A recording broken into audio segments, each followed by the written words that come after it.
हम लोगों ने इरोडोव के क्वेश्चन नंबर 62 तक सॉल्व कर लिया था मैकेनिक्स का। क्वेश्चन नंबर 63 में चलते हैं। क्वेश्चन नंबर 63, 64 एक ही फिगर पे बेस्ड इंपॉर्टेंट क्वेश्चन है और इस तरह का क्वेश्चन अक्सर स्टूडेंट को परेशान करता है। इस क्वेश्चन को अप्रोच करने का जो मेरा तरीका है थोड़ा यूनिक है। पूरा वीडियो देखिए, आपको निश्चित तौर पे कुछ नया सीखने को मिलेगा ही। चलिए फिर देखिए इस क्वेश्चन में क्या कहा जा रहा है। The following parameter of the arrangement of figure are available. The angle alpha which the inclined plane form with the horizontal and the coefficient of friction K between the body M1 and the inclined plane. The masses of the pulley and the thread as well as friction in the pulley are negligible. Assuming both body to be motionless at the initial moment, find the mass ratio M2 by M1 at which the body M2 start coming down, start going up, is at rest. Okay, तो question को solve कैसे किया जाए, इस तरह के question को जो बनाने का जो मेथड है ये बड़ा ही अच्छा मेथड मैं आपको बताने वाला हूँ। जैसे देखिए ये एक ब्लॉक था, ये इंक्लाइन था, ये एक ब्लॉक था जो हैंग कर रहा था, ये एंगल अल्फ़ा एंगल है।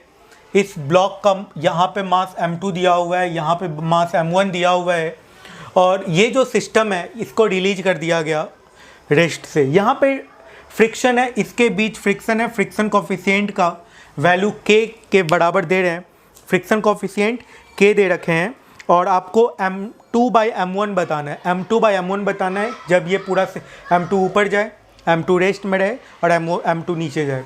ठीक है, तो इस तरह के क्वेश्चन को बनाने का जो मेथड है, सीखिए इस मेथड को। M1 और M2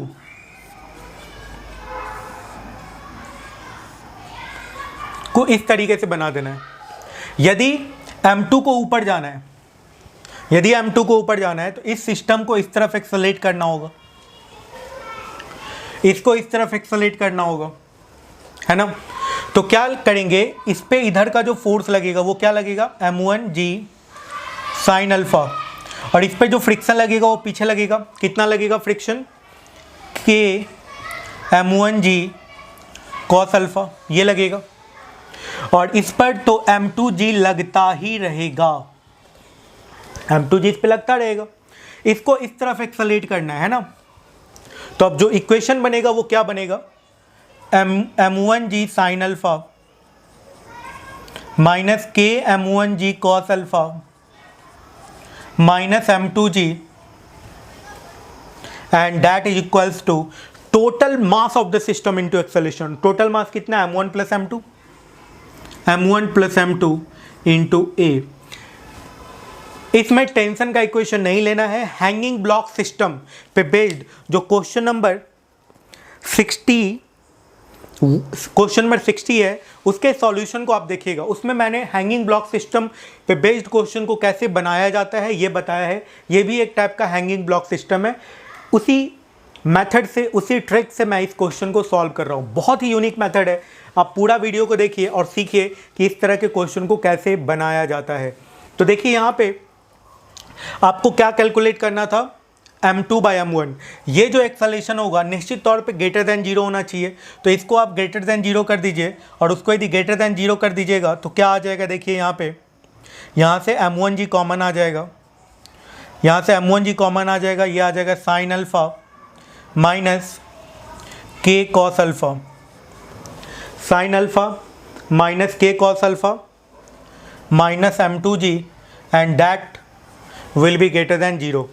अब वो उस तरफ चला गया, M2G उस तरफ चला गया, तो क्या बच गया भाई, M1G sine alpha minus K cos alpha greater than M2G। G से G कैंसिल आउट हो गया। तो यहाँ से आप समझ रहे होंगे कि M2 बाई M1 जो होना चाहिए ये लेस देन होना चाहिए sine alpha minus K cos alpha से। यदि ये ऐसा होगा, यदि ये ऐसा होता है तो M2 जो है ऊपर के डायरेक्शन में एक्सेलरेट करेगा। This is the condition for M2 will accelerate in upward direction. Okay, another case देख लेते हैं। यदि M2 को नीचे के डायरेक्शन में एक्सेलरेट करना है तो क्या होगा। इसी इक्वेशन में कुछ भी चेंज नहीं करते हैं, कुछ भी चेंज नहीं करते हैं, इसी इक्वेशन में वैल्यू पुट करते हैं, सॉल्व कर लेते हैं। देखिएगा, अब यदि इसको इस डायरेक्शन में एक्सेलरेट होना है तो फ्रिक्शन का वैल्यू, अब जो नीचे के डायरेक्शन में जब m1 जब नीचे के डायरेक्शन में एक्सेलरेट करा तो फ्रिक्शन ऊपर लग रहा था, लेकिन जब m2 ऊपर के डायरेक्शन में m1 ऊपर के डायरेक्शन में एक्सेलरेट करेगा तो निश्चित तौर पे फ्रिक्शन पीछे के डायरेक्शन में लगने लगेगा। तो अब बस फ्रिक्शन के डायरेक्शन को चेंज कर देना है, तो फ्रिक्शन के डायरेक्शन को इस तरफ कर दीजिए। कितना हो गया, k m1g cos अल्फा, इसका मतलब है m1g sin अल्फा और k m1g cos अल्फा इस तरफ लग गया, m2g इस तरफ लग गया, एक्सेलेरेशन का डायरेक्शन चेंज हो गया, एक्सेलेरेशन अब इस तरफ हो गया। ठीक है, अब जो इक्वेशन बनेगा क्या बनेगा, m2g minus this force that is equals to m1 plus m2 into A. Simple सा इक्वेशन है, बहुत आसानी से बन जाएगा। पुट करते हैं, सॉल्व कर लेते हैं। तो ये जो इक्वेशन बनेगा m2g माइनस m1g कॉमन आ जाएगा यहाँ से, m1g sine alpha plus k cos alpha that is equals to total mass into acceleration m1 plus m2 into a. ठीक है, अब एक्सेलरेशन ग्रेटर देन 0 होना चाहिए, ये ग्रेटर देन 0 होगा। यदि ये ग्रेटर देन 0 होता है तो अब फिर से क्या हो गया भाई, m2g minus m1g sine alpha plus k cos alpha greater than 0।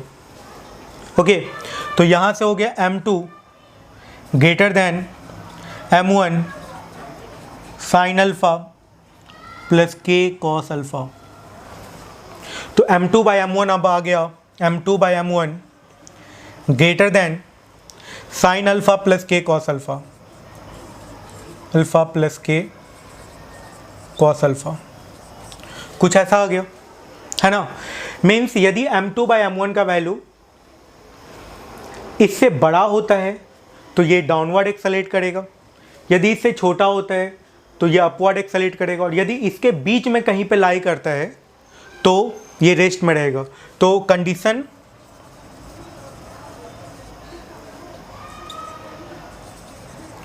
Condition for system taken in rest. Okay, तो वो क्या होना चाहिए, m2 बाई m1 का वैल्यू, m2 बाई m1 का जो वैल्यू है इससे छोटा होना चाहिए और इससे बड़ा होना चाहिए, है ना। Means m2 by m1 greater than sine alpha minus k cos alpha, but less than क्या हो जाना चाहिए, sine alpha minus k cos alpha से बड़ा होना चाहिए, और छोटा किससे होना चाहिए, sine alpha plus k cos alpha से, sine alpha plus k cos alpha. Okay, mean sine alpha minus k cos alpha से बड़ा होना चाहिए और sine alpha plus k cos alpha से छोटा होना चाहिए। यदि ये ऐसा होगा तो सिस्टम रेस्ट में रहेगा। पूरा का पूरा कॉन्सेप्ट बहुत ही इंपॉर्टेंट कॉन्सेप्ट है ये। यदि आप समझ गए हैं तो आगे बढ़ते हैं, नेक्स्ट क्वेश्चन पे हम लोग चलते हैं। Thank you.